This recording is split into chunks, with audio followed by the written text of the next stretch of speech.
مولانا محمد وعلى آله وأصحابه واستنى بسنته واهتدى بهديه إلى يوم الدين. أما بعد، فيا عباد الله، أوصيكم ونفسي الخاطئة المذنبة بتقوى الله تعالى، وأحثكم على طاعته، وتزودوا فإن خير الزاد التقوى، واتقوا الله لعلكم تفلحون. فاتقوا الله تعالى بامتثال أوامره واجتناب نواهيه، وأداء فرائضه وسننه، وترك محرماته ومكروهاته. فاتقوا الله لعلكم تفلحون.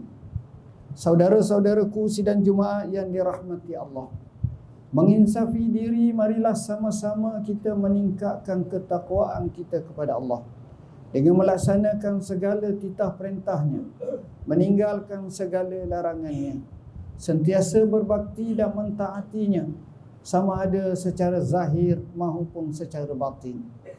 Sesungguhnya takwa ini, bak kata Sayyidina Ali radhiyallahu an, at-taqwa huwal khawfu minal jalil wal amalu bit tanzil wal ridha bil qalil wal istidadu li yaumir rahim.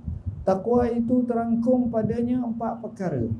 Pertamanya, merasa takut dan gerung kepada Allah yang maha mulia lagi maha perkasa. Keduanya, beramal dengan apa yang terkandung dalam Al-Quranul Karim yang diturunkan kepada baginda sallallahu alaihi wasallam. Ketiganya, redha dengan rezeki Allah sekalipun sedikit. Dan yang terakhir, hendaklah kita membuat persediaan dengan membekalkan dengan bekalan yang sebaik-baiknya, dengan keimanan dan ketakwaan, dengan kesalehan dan amalan-amalan yang baik untuk hari akhirat kita, hari yang dinyatakan oleh Allah, yauma la yanfa'u malun wala banun illa man atallaha biqalbin salim. Hari yang tak mungkin memberi manfaat oleh harta benda dan anak pinak, hanya yang datang menghadap Allah dengan hati yang sejahtera.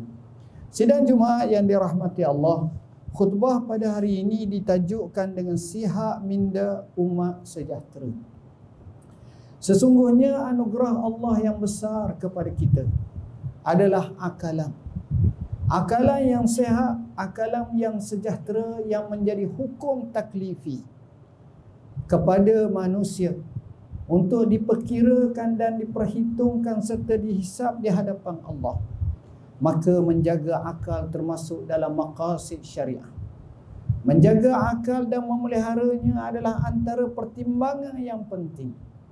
Allah Subhanahu wa taala telah khitabkan kepada kita dalam nas ilahi yang terlalu banyak berkenaan dengan keperluan menjaga akal manusia ini. Sekali-kali disuruh kepada kita menggunakannya, sama ada dengan lafaz afala yatafakkarun, tidakkah mereka berfikir, atau diguna kalimah afala yanzurun, tidakkah mereka memerhati dengan akalannya, atau kadang-kadang diguna afala yatadabbarun, tidakkah mereka tadabbur, memahami dan seumpamanya.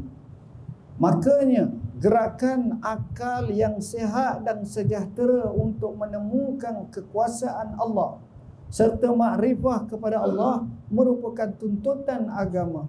Sebagaimana dalam sebuah hadis Rasulullah SAW bersabda, tafakkaru fi khalqillah wa la tatafakkaru fi zati fa innakum lan taqdiru qadrah. Hendaklah kamu berfikir pada ciptaan Tuhan, tapi jangan kamu berfikir tentang zatnya, kerana kadar kemampuan kamu tak akan capai ke arah itu. Sesungguhnya akal ini merupakan nikmat yang besar dan agung yang Allah kurniakan kepada kita. Tuan-tuan, cukuplah bila mana tuan-tuan berhadapan dengan orang yang tiada akal, orang yang kekurangan akal, orang yang lemah akal, dan mungkin bahasa kasar, orang gila. Maka ketika itulah tuan-tuan akan merasakan betapa mulianya, betapa tingginya, betapa baiknya, betapa agungnya akal. Seorang yang tampang, tapi bila akalnya rosak, maka dia ke bawah lah. tidak dimuliakan. Tapi orang yang rupa parasnya tiada, tetapi akalnya baik, buah fikirannya tajam, renungan dan pandangannya tepat, maka ia akan dijunjung, ia akan dimuliakan. Itulah hebatnya akal ini. Kerana itu, dalam bab akal ini ditambah dengan tubuh badan yang baik, maka sudah tentu ia membawa kebaikan yang baik. Akal yang baik ini berpunca daripada tubuh badan yang baik. Bab kata pujangga Arab, al-aqlus salim bil jismis salim. Akal yang sejahtera ghalibnya berlaku pada tubuh yang sejahtera. Dalam arti kata lain, pembesaran tubuh badan lebih-lebih lagi telah disyariatkan atau dipandukan dengan pedoman ilahi. Kita akan dapati ia akan membina akal yang baik dengan makanan yang halal, dengan makanan yang merzak, dengan makanan yang disebut dalam nas ilahi, kulu min tayyibati ma razaqnakum, makanlah daripada benda-benda yang baik yang telah kami, yakni Allah, kurniakan dan rezekikan kepada kamu. Natijah daripada itu, maka akalnya akan jadi baik. Untuk mendapatkan akal yang sejahtera dan baik ini, kita tidak boleh membiarkan secara organik. Dalam erti kata lain dibiarkan, tapi dalam Islam diajar untuk diasuh, diajar untuk dididik, diajar untuk diilmukannya. Maka manusia yang mempunyai keilmuan inilah akalnya terbentuk dan jadi baik. Kerana dalam majlis ilmu tersebutlah manusia dapat membina akal dengan logik yang dipandu berdasarkan panduan daripada kitab ilahi dan daripada sunnah nabawi, yang dua-dua ini menjadi sumber utama kepada ummah, sumber utama kepada kita sebagai orang Islam. Bila mana kita dipandu dengan hal tersebut, maka kita selamat daripada penyelewengan, daripada prasangka, daripada sangkaan yang kadang-kadang amat tidak berbetulan dengan syariat dan nas ilahi. Alangkah ruginya. Dengan sebab itu kita diajar untuk berdoa, Rabbana la tuzigh qulubana ba'da iz hadaitana wa hab lana min ladunka rahmatan innaka antal wahhab. Wahai Tuhan kami, jangan sekali-kali kamu menyimpangkan kami, hati-hati kami, selepas daripada kamu telah hidayat dan petunjukkan kepada kami, dan kurniakanlah kepada kami rahmat daripadamu, kerana engkau adalah sebaik-baik pemberi. Kata para ulama, bahasa yang digunakan dalam nas ini dengan kalimah zair, la tuzigh.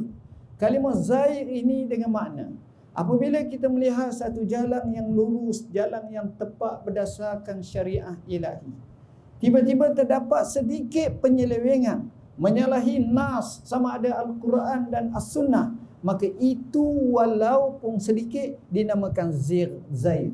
Artinya Islam mengajar kepada kita supaya akalan kita yang dipandu ini sentiasa mendapat daripada hadiyun nabawi, daripada pedoman kitab ilahi, yakni kitabullah, yakni Al-Quranul Karim. Justru kalau ini yang berlaku, sudah barang tentu akan memberi kebaikan kepada kita. Bagaimana kita nak memproses akal kita untuk menjadi akal yang sejahtera dan akal yang baik? Pertamanya sudah barang tentu kita sentiasa menghadirkan diri dalam majlis ilmu. Kita bertanyakan kepada para ulama, kepada ahli ilmu, sebagaimana nas ilahi, fas'alu ahla zikri in kuntum la ta'lamun. Tanyalah kepada ahli zikir yang mengetahui dan berilmu dan berhikmah jika sekiranya kamu tidak mengetahui. Kedua, hendaklah kita sentiasa menjaga perintah-perintah Tuhan dengan salat, dengan segala rukun-rukun Islam yang 5. Dengan cara ini, insya-Allah kita akan mendapat keredaan Allah, kita akan mendapat bimbingan daripada Tuhan, dan kita akan selamat insya-Allah. Ketiganya, kita menambahkan lagi dengan amalan-amalan yang sunat. Antara lain kita zikrullah, kerana ia akan menenangkan hati.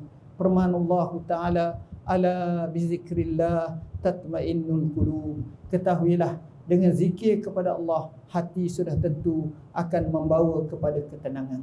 Seterusnya, apabila kita mahu akal kita sebagai akal yang baik, maka hendaklah kita merajinkan diri membaca, mentelaah dan menekuni bagaimana sifat orang-orang yang berjaya, akalnya yang besar, akalnya yang cemerlang. Seorang pujangga dan seorang mufakir Islami bernama Malik bin Nabi antara lain menyebut akal manusia ini ada 4. Aklun kabir, wa aklun saghir, wa aklun tabi'i, wa aklun marid. Akal ni ada 4 jenis. Satu akal besar, satu akal kecil, satu akal biasa, dan satu lagi akal yang sakit. Akal yang kecil adalah hanya memikirkan tentang dirinya sahaja. Saya, isteri saya, anak saya, kereta saya, kenderaan saya, makanan saya sesayanya sahaja. Akal ni adalah akal yang kecil. Akal yang kedua, akal tabi'i, iaitu biasa.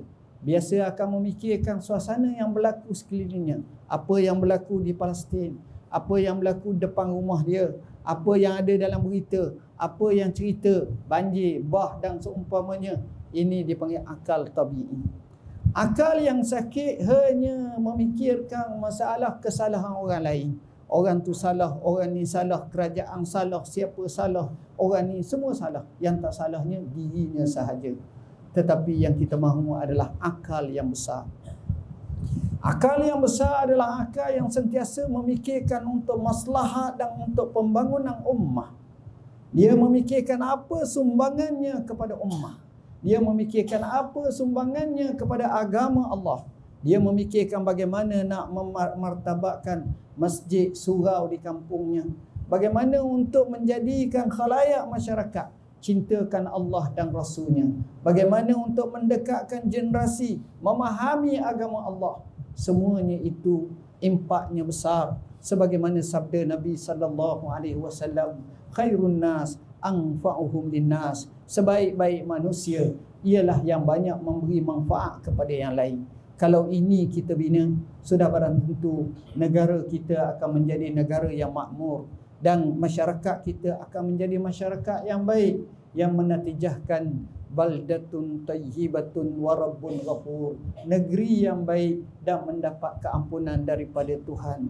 A'udzubillahi minasyaitonir rajim.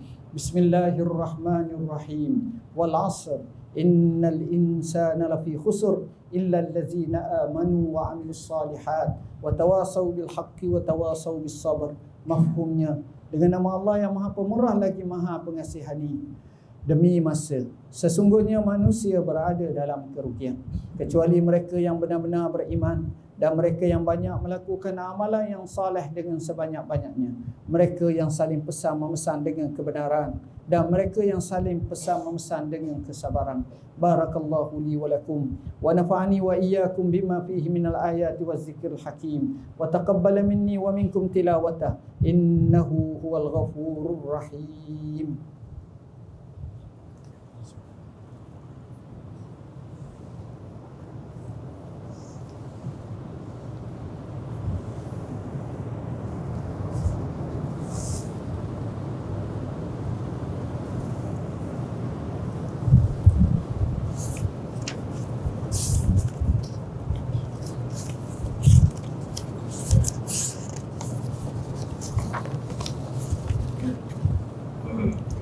Alhamdulillahi Rabbil Alamin. Wassalatu wassalamu ala Sayyidina Muhammadin Nabiyil Amin wa ala alihi wa ashabihi wa tabi'in wa man tabi'ahum bi ihsanin ila yaumiddin. Asyhadu an la ilaha illallah wahdahu la syarika lah wa asyhadu anna Sayyidina Muhammadan abduhu wa rasuluh, amma ba'd. Fa ya ibadallah ittaqullaha haqqa tuqatih ولا تموتن إلا وأنتم مسلمون اتقوا الله تعالى وكونوا مع الصادقين واعلموا أن الله أمركم بأمر عظيم بالصلاة والتسليم على نبيه الكريم فقال الله تعالى مخبرا وآمرا بالمؤمنين إن الله وملائكته يصلون على النبي يا أيها الذين آمنوا صلوا عليه وسلموا تسليما تصديقا لقوله صلى الله عليه وسلم من صلى علي مرة صلى الله عليه بها عشرا. اللهم صل وسلم وبارك على سيدنا محمد وعلى آله وصحبه ومن تبعهم بإحسان إلى يوم الدين. وارض اللهم عن الخلفاء الراشدين وعن بقية الصحابة أجمعين اللهم اغفر للمسلمين والمسلمات والمؤمنين والمؤمنات الأحياء منهم والأموات إنك سميع قريب مجيب الدعوات. اللهم أيد بدوام التوفيق والهداية والصحة والسلامة Malikana kebuah duli yang maha mulia Seri Paduka Baginda yang Tuan Agung Sultan Ibrahim. Wa kazalika kebuah duli yang maha mulia Seri Paduka Baginda Raja Permaisuri Agung Raja Zaris Sofia. Allahumma aslih a'immatana wa wulata umurina waj'al wilayatana fi man khafaka wattaqaka ya rabbal alamin. Allahumma ja'al baladana malizia aminan mutmainnan sakha'an rakha'an dara adlin wa imanin wa amnin wa amanin ya zal fadli wal ihsan. Allahumma adfa' 'anna al-bala' wal waba' wal ghala' wal riba' wal mihan wa sayyi'il asqam wa su'il fitan ma zahara minha wa ma batan. An baladina hadza khassah wa an sa'ir biladil muslimina 'ammah ya rabbal alamin. Allahumma a'izzal islam wal muslimin wa 'ali kalimataka ila yaumiddin. Allahumma ansur ikhwanana al mujahidin wal mustad'afin fi Palestin wa ihfazhum min kaidil zalimin wa ahlikil yahuda al mujrimin al mu'tadin ya khairan nasirin. Allahumma la tada' lana fi maqamina hadza ذنبا إلا غفرته ولا هما إلا فرجته ولا دينا إلا قضيته ولا مظلوما إلا نصرته ولا مريضا إلا شفيته ولا ميتا إلا رحمته ولا عسيرا إلا يسرته ولا ضالا إلا هديته ولا ضالا إلا رددته ولا حاجة من حوائج الدنيا هي لك رضا ولنا فيها صلاة إلا قضيتها وأعنتها ويسرتها. يا أكرم الأكرمين أكرمنا ولا تهنا وأعطنا ولا تحرمنا وآثرنا ولا تؤثر علينا وأرضنا وارض عنا. يا حي يا قيوم برحمتك نستغيث ومن عذابك نستجير. أصلح لنا شأننا كله ولا تكلنا إلى أنفسنا طرفة عين ولا أقل من ذلك. اللهم آت نفوسنا تقواها وزكها أنت خير من زكاها أنت وليها ومولاها. ربنا افتح بيننا وبين قومنا بالحق. اللهم اهدنا الصراط المستقيم صراط الذين أنعمت عليهم من النبيين والصديقين والشهداء والصالحين وحسن أولئك رفيقا. ربنا اغفر لنا ولإخواننا الذين سبقونا بالإيمان ولا تجعل في قلوبنا غلا للذين آمنوا ربنا إنك رؤوف رحيم. ربنا آتنا من لدنك رحمة وهيئ لنا من أمرنا رشدا. ربنا لا تزغ قلوبنا بعد إذ هديتنا وهب لنا من لدنك رحمة إنك أنت الوهاب. ربنا هب لنا من أزواجنا وذرياتنا قرة أعين واجعلنا للمتقين إماما. اللهم إنا نعوذ بك من جهد البلاء ودرك الشقاء وسوء القضاء وشماتة الأعداء. اللهم إنا نعوذ بك من زوال نعمتك وتحول عافيتك وفجاءة نقمتك وجميع سخطك. اللهم إنا نعوذ بك من البرص والجنون والجزام ومن سيء الأسقام. اللهم إنا نعوذ بك من الفتن ما ظهر منها وما بطن. اللهم اشف مرضانا وارحم موتانا وعاف مبتلانا. يا حي يا قيوم برحمتك نستغيث ومن عذابك نستجير. أصلح لنا شأننا كله ولا تكلنا إلى أنفسنا طرفة عين ولا أقل من ذلك. اللهم ربنا آتنا في الدنيا حسنة وفي الآخرة حسنة وقنا عذاب النار وأدخلنا الجنة مع الأبرار يا عزيز يا غفار يا رب العالمين. عباد الله إن الله يأمر بالعدل والإحسان وإيتاء ذي القربى وينهى عن الفحشاء والمنكر والبغي يعظكم لعلكم تذكرون. فاذكروا الله العظيم يذكركم واشكروه على نعمه يزدكم واسألوه من فضله يعطيكم ولذكر الله أكبر والله يعلم ما تصنعون. أقيموا الصلاة.